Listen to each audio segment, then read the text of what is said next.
How's it going? James, OnlineCarShow.net.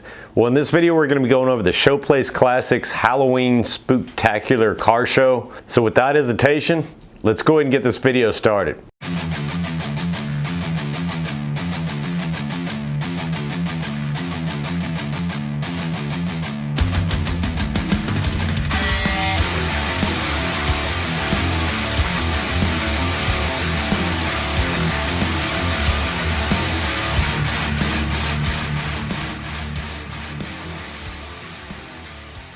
Well, I was so excited to see there's an actual official car show that was happening Halloween, so I had to attend it.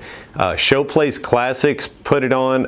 If you are familiar with some of my old videos, I did the Autos Barbecue Cruise In, if you will. Really cool event. They also host these Bayou City car shows that are really good. It's a lot of classic cars that show up, but there are some modern ones too, muscle cars, and even imports will show up. They put on a really good show. There's some badass cars that showed up to it. The guy actually goes, I think he's retired. He does this 4 or 5 days a week. It's almost like a full-time job to him.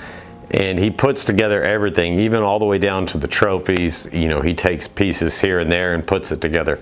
Really good, the detail he puts into his shows and planning these events.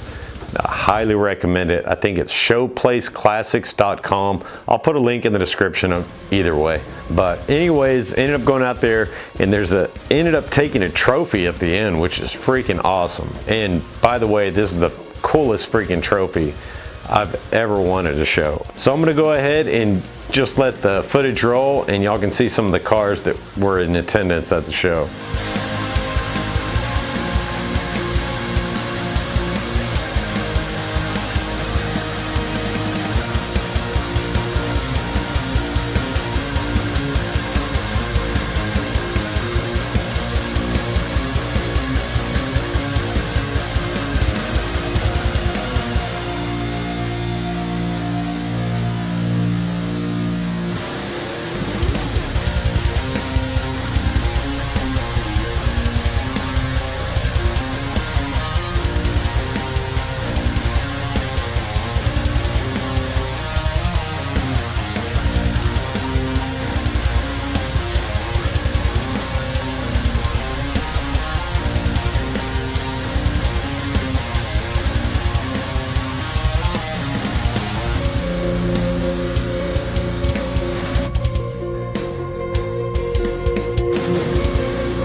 as y'all can see, it was just a kick-ass show. Tons of badass cars. Some, I mean, the Chevelle that was there, the GTO Judge, the 1967 GTO, a brand new Ford GT500 was there. Bunch of badass cars showed up. And this little Theiss Motorsports, I wasn't even familiar with them. They evidently do restores and stuff on old cars and sell them. So it was a cool little find. I didn't even know that company was there, and I'll definitely pay attention in the future. They had a bunch of really cool cars for sale, and they're building old Packard, old AC Cobra kit with a Chevy 502, bunch of old Z28s, trucks. I mean, they had a just ton of cool cars, and ended up, I didn't think I was going to get any trophies because it was just, I was put in a class that was 1995 and newer cars. In that class, there were 3 or 4 other Corvettes. One of those ended up, I think, getting best Chevy or something like that. GT500, brand new GT500. A bunch of Dodges were there too. So there's representation from all the companies at the show. I did not think the ZR1 was going to pull a trophy, but she ended up getting 1995 and newer trophy, which actually put it in front of the GT500, which I had no idea I was going to beat that car. I mean, this is a 10-year-old Corvette. Yes, it's a ZR1, beautiful car, but that's a new GT500 that, you know, one of the biggest conversations right now in 2020 in the car world is the GT500. I was shocked that I took that trophy, and I don't think that guy was very happy about it, looking at his face on it. And to top it off, this was one of the coolest freaking trophies I've ever won. It is the coolest trophy I've ever won. The guy, like I was saying earlier, he goes down, he puts all the pieces together. Even for the trophies, he spends a lot of time on. I'll give you a little B-roll of this, but as you can see, it's just a badass trophy. I mean, what isn't there not to like about a little freaking zombie on your trophy? Really cool. I'm really humbled by this. I cannot believe I actually got a trophy at this one. I mean, the competition was pretty hard, but really cool there. Thank you, Showplace Classics, for all the, you know, time you spent on the little details of your show. It really shows through, and I highly recommend all of y'all go out and check them out. Keep them on your radar. Thank y'all so much for watching my video. If you haven't done so already, please go ahead and hit that like and subscribe below. I hope everybody has a great week. Thank you.